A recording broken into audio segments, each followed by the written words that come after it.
No dia 31 de outubro de 1517, Martinho Lutero, um monge agostiniano da Alemanha, na cidade onde ele era pároco, Nuremberg, afixou 95 teses que apresentavam um jeito todo peculiar de interpretar a doutrina cristã, a palavra de Deus particularmente.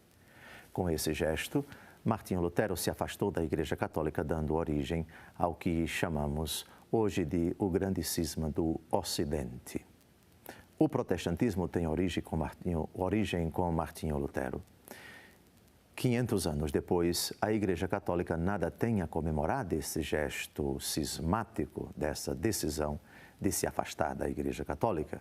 Não se comemora cisma e não se comemora pecado. O cisma é uma divisão no corpo de Cristo e isso é um pecado. Mas é uma ocasião para nós refletirmos sobre a doutrina católica, em muito negada por Martinho Lutero.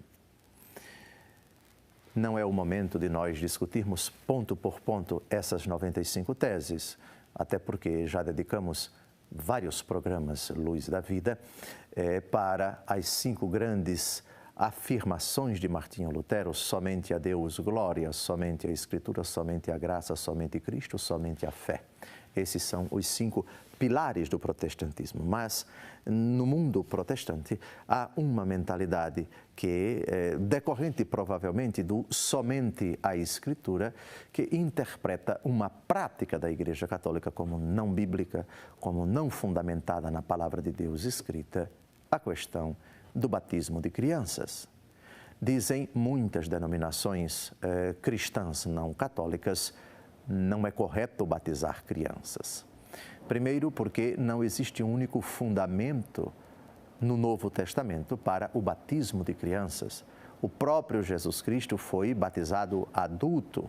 A criança não tem consciência daquilo que está acontecendo na celebração.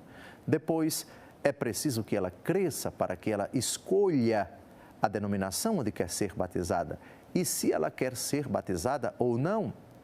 E, finalmente, os apóstolos nunca batizaram crianças, só batizaram pessoas adultas. Estas são, em síntese, a argumentação de muitas denominações cristãs não católicas para recusar o batismo de crianças. Mas há outras denominações cristãs não católicas que batizam crianças. A pergunta que se faz é: tem razão aqueles que assim pensam? No Novo Testamento, há indícios de que os apóstolos batizavam crianças? E o que responder a essas objeções? Antecipadamente, já digo a todos os telespectadores que há fundamentos no Novo Testamento para a praxis do batismo de crianças. E responderemos, ao longo deste programa, todas essas objeções colocadas por muitas denominações cristãs não católicas. Vamos então investigar o Novo Testamento e vamos, antes de tudo, fazer uma pontuação. Os apóstolos batizavam famílias inteiras. Não era apenas uma pessoa batizada. A fé, por exemplo, do pai de família, quando ele professava a fé cristã, recebiam o batismo ele, sua esposa e todo mundo de sua casa e todo mundo de sua família, crianças incluídas. É impensável no tempo de nosso Senhor Jesus Cristo falar de casa, falar de família, excluindo as crianças. Casa, família, parentes, isso inclui todas as pessoas, não apenas as que residem nesta casa, mas as pessoas da sua família, incluídas as crianças. Vamos investigar alguns textos do Novo Testamento, começando pelo livro dos Atos dos Apóstolos, capítulo 10, versículos de 1 a 2. Atentos para certas pontuações aqui, não deixemos cair por terra algumas afirmações de grande importância para esse nosso argumento. Ao texto. Havia em Cesareia um homem por nome Cornélio, centurião da corte que se chamava Itálica. era religioso, ele e todos os de sua casa eram tementes a Deus. Todos os de sua casa. Dava muitas esmolas ao povo e orava constantemente. No outro dia chegaram a Cesareia. Cornélio os estava esperando, tendo convidado os seus parentes e amigos mais íntimos. Parentes e amigos mais íntimos. Estando Pedro ainda a falar, o Espírito Santo desceu sobre todos os que ouviam a santa palavra. Então Pedro tomou a palavra. Porventura, pode-se negar a água do batismo a estes que receberam o Espírito Santo como nós? E mandou que fossem batizados em nome de Jesus Cristo. Rogaram-lhe então que ficasse com eles por alguns dias. Reuniu Cornélio toda a sua família, amigos íntimos. Quem conhece a estrutura da família judaica no tempo de Jesus, a bênção que significavam os filhos para essas famílias, não pode excluir aqui crianças. Não se pode negar o batismo a esses que receberam o Espírito Santo. E o Espírito Santo foi dado a todos os que escutavam a palavra. Mas tem mais outros exemplos de pessoas que foram batizadas, elas e todos os de sua casa, a exemplo do centurião Cornélio? Temos sim. Vamos agora à Ásia Menor, a cidade de Tiatira, uma mulher rica, vendedora de púrpura, morava na cidade de Tiatira, ouve a palavra de Deus e se faz batizar. Mas não apenas ela se batiza, mas todo mundo de sua família, incluídas as crianças, evidentemente. Atos dos Apóstolos, capítulo 16, versículos de 14 a 15. Uma mulher chamada Lídia, da cidade dos Tiatirenos, vendedora de púrpura, temente a Deus, nos escutava. O Senhor abriu-lhe o coração para atender às coisas que Paulo dizia. Foi batizada juntamente com a sua família e fez-nos este pedido: se julgais que tenho fé no Senhor, entrai em minha casa e ficai comigo. E obrigou-nos a isso. Lídia escuta a palavra, aceita o Senhor pela fé e deseja o batismo. Conforme o costume da época, o batismo não foi dado somente a ela. Uma vez convertida, ela leva todo mundo de sua casa a professar a fé e a receber o batismo. Crianças incluídas, todos de sua família. Eu lhe pergunto, querido telespectador, todas as pessoas de sua família são só adultas? Ou quando você diz toda a minha família, você inclui também as crianças? Evidentemente que você inclui também as crianças. Agora, nós vamos ao carcereiro de Filipos. São Paulo está preso com o seu companheiro. Depois, um forte tremor acontece naquele local onde Paulo está preso. Os grilhões da prisão caem por terra. O carcereiro, que está cuidando dos prisioneiros, fica apavorado, pega a espada e tenta se matar. São Paulo diz: não faça isso, nós estamos aqui. Depois, ele diz: o que é que eu devo fazer? São Paulo diz: creia e você será salvo. Depois, o carcereiro professa a fé, recebe o batismo. Ele, não apenas ele, mas todas as pessoas de sua casa. Vamos ao texto. Atos, capítulo 16, de 31 a 33. Disseram-lhe: crê no Senhor Jesus e serás salvo, tu e tua família. Gravem: tu e tua família. Anunciaram-lhe a palavra de Deus a ele e a todos os que estavam em sua casa. A todos os que estavam em sua casa. Então, naquela mesma hora da noite, ele cuidou deles e lavou-lhes as chagas. imediatamente foi batizado, ele e toda a sua família. Ele e toda a sua família. Eu lhe pergunto, caro telespectador, toda a sua família, essa expressão toda a sua família só inclui os adultos?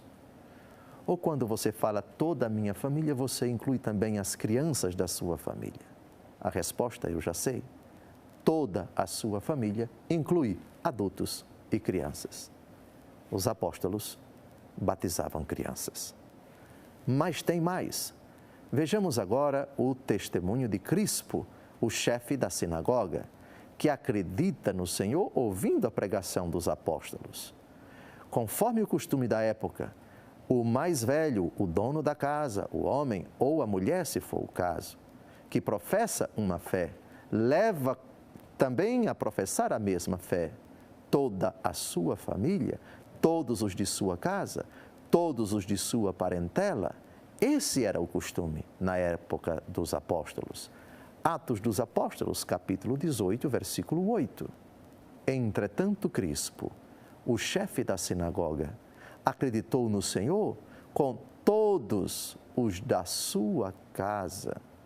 Sabendo disso, muitos dos coríntios, ouvintes de Paulo, acreditaram e foram batizados.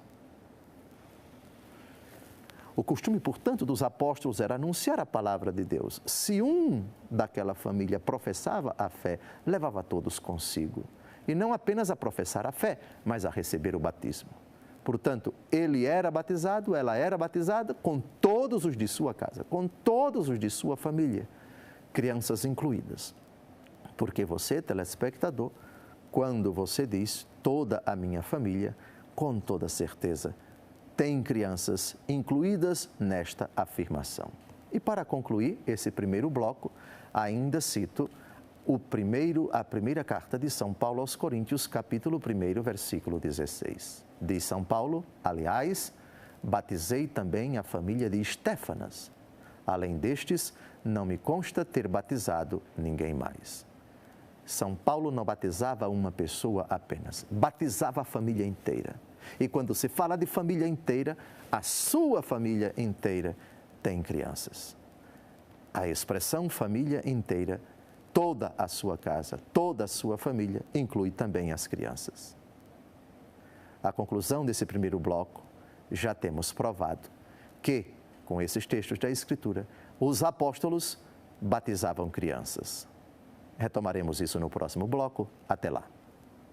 Agora, nesse segundo e último bloco, nós vamos consolidar essa afirmação e provar, já está provado, na verdade, que os apóstolos batizavam não somente adultos, era o ordinário, antes de tudo adultos, a grande maioria se pode falar de maioria, não temos dados estatísticos para sustentar isto, mas a regra era batizar adultos. Só que esses adultos levavam todos de sua família a receber o batismo.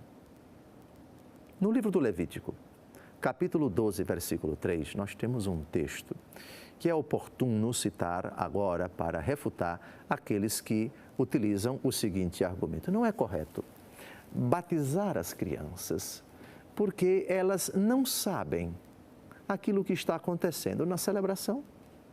É preciso deixá-la crescer para que ela se faça batizar. O que dizer desse argumento?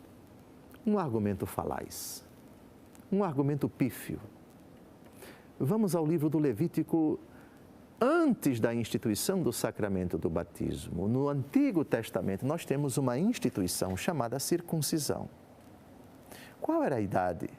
Segundo o Antigo Testamento, segundo a palavra do próprio Deus a Abrão, no capítulo 15 do livro do Gênesis, quando ele instituiu pela primeira vez a circuncisão e determinou que todos os machos, todos os varões fossem circuncidados. Qual era a idade? Idade adulta ou quando bebê, logo depois de nascido? Vamos ao texto, Levítico capítulo 12, versículo 3. No 8º dia, far-se-á a circuncisão do menino. No 8º dia, depois de nascido. Cai por terra, portanto, essa argumentação de que é preciso deixar a criança crescer para ela escolher se quer ser circuncidada ou não. Até hoje, os judeus circuncidam os seus bebês do sexo masculino 8 dias depois de nascidos, queiram eles ou não, aceitem eles ou não. Aliás, essa argumentação, na nossa experiência, não tem fundamento nenhum. Quando uma criança nasce, os pais, sejam eles cristãos ou não, protestantes ou não, judeus ou não, islâmicos ou não, são obrigados a ir ao cartório e a registrar o nome da criança, sem pedir autorização a ela. Aliás, a nossa experiência exige que os pais deem aos filhos muitas coisas sem consultá-los, sem pedir autorização deles. A criança, quando está com fome, o pai não pergunta se você quer esta ou aquela comida. Dá a comida que eles consideram que é oportuna, que é necessária para o filho. Quando o filho está doente, eles não perguntam ao filho qual é o remédio que o filho quer tomar. Eles escolhem o remédio. Com ou sem orientação médica, dão para o filho aquilo que o filho deve tomar. Os pais decidem pelos filhos. Há muitas coisas na vida da criança que os pais decidem sem consultá-las. O pai protestante, quando precisa matricular a criança numa escola, eles não esperam a criança crescer para perguntar se você quer estudar naquela escola. São os pais que decidem. Portanto, com o devido respeito, é fajuto esse argumento segundo o qual é preciso deixar a criança crescer para decidir se quer ser batizada ou não. Isso não faz parte da experiência humana. Deus Todo-Poderoso confere autoridade aos pais para decidirem em nome dos filhos. E aquilo que eles decidem é vinculante para a vida dos filhos. E muitas coisas os pais, quaisquer pais, na face da terra, durante muitos anos, decidem pelos filhos e os filhos acatam. Evangelho segundo João, capítulo 3, versículo 5. Essa é uma frase de Jesus a Nicodemos que mostra a necessidade do batismo. Isso se aplica também às crianças que já nasceram sem a graça de Deus. São Paulo, na carta aos Romanos, capítulo 3, versículo 23, diz: todos pecaram e estão privados da glória de Deus. Isso se aplica, antes de tudo, às crianças. O Salmo 50 diz: em pecado minha mãe me concebeu.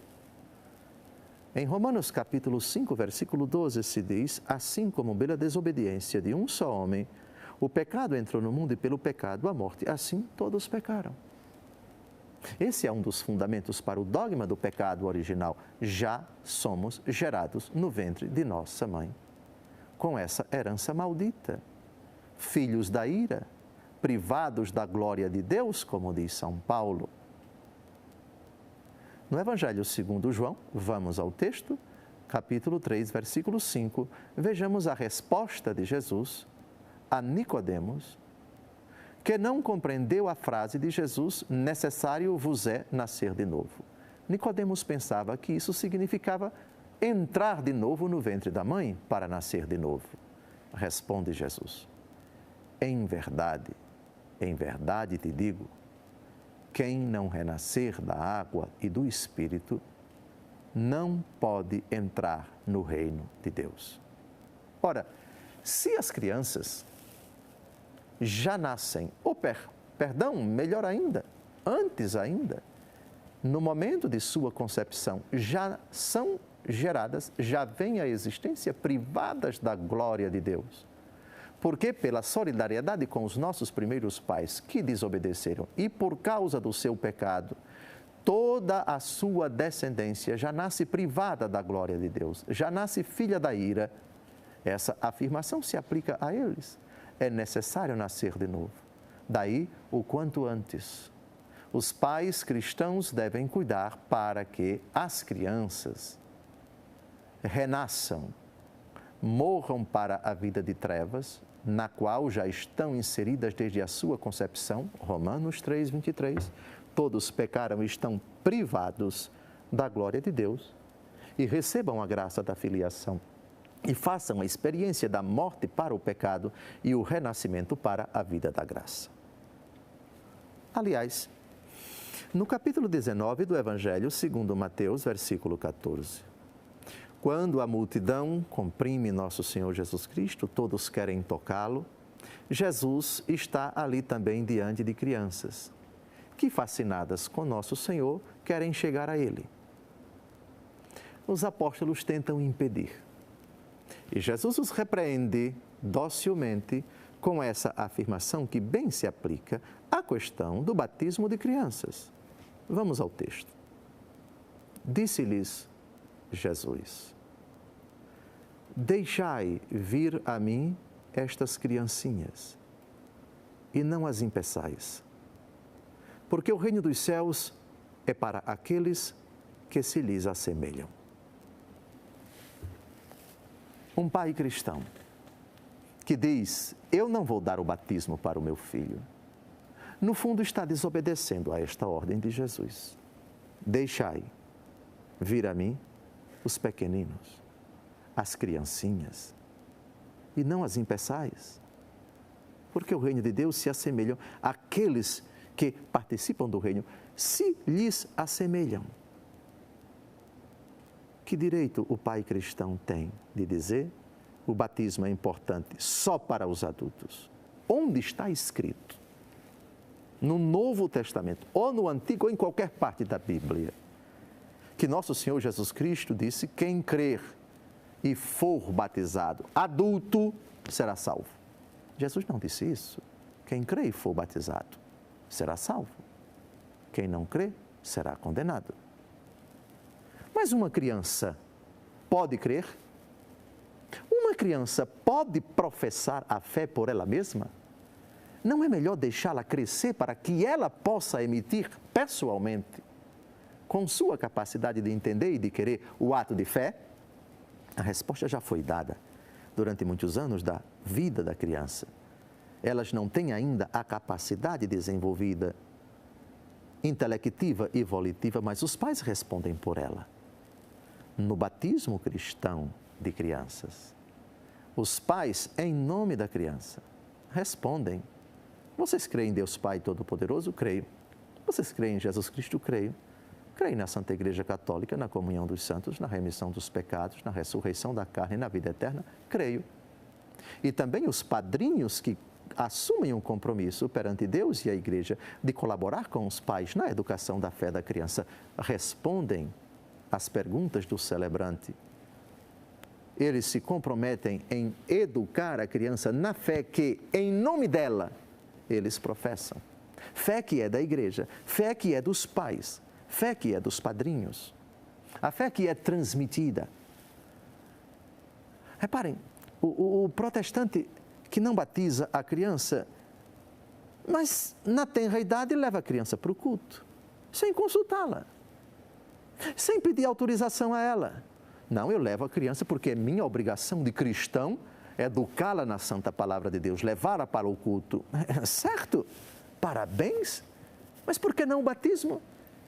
Se você dá a Bíblia para ela sem consultá-la, se você a ensina a Bíblia sem consultar a criança, sem perguntar se ela aceita ou não a palavra de Deus, se você a leva para o culto sem pedir autorização a ela, mas porque julga que isso é importante para ela, por que não o batismo? Ora, sejamos coerentes, por favor.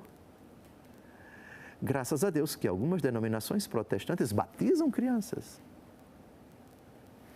Terminamos, caríssimos telespectadores, uma breve catequese à luz dessa questão, que entre nós católicos não é polêmica coisa nenhuma, é claríssima, à luz da palavra de Deus.